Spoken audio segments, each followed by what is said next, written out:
అంటే ప్రేమించడానికి క్యాస్ట్, చదువు, అంతస్తు అవసరం లేదు. పెళ్లి అనేటప్పటికీ ఇవన్నీ కావాలంటావు.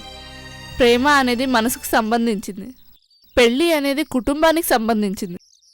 కుటుంబం అంటేనే సమాజంలో భాగం.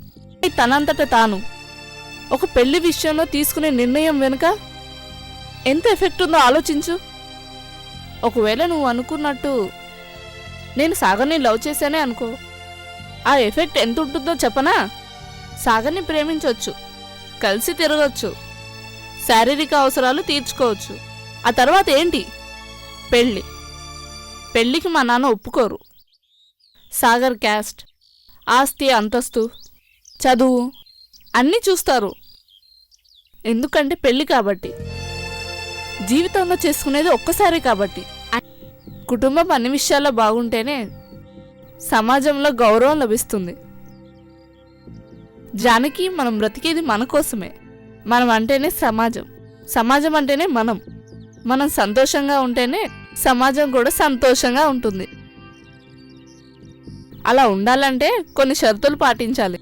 అవి ప్రస్తుతానికి కఠినంగా ఉన్నా ఆ తర్వాత బాగుంటాయి. ఇక వెళ్దామా? సరే.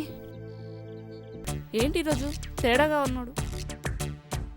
నన్నే ఏంటి అలా చూస్తున్నావు? ఎప్పుడు చూడలేదా? మిమ్మల్ని కాదు మేడం, మీ టీషర్ట్ పైన ఏదో రాసుంటే చూస్తున్నాను. ఓ అదా.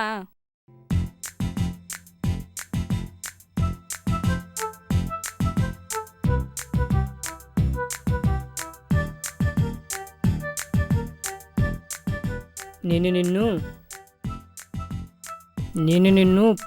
నన్ను చెప్పురా. ఏంటి చెప్పు.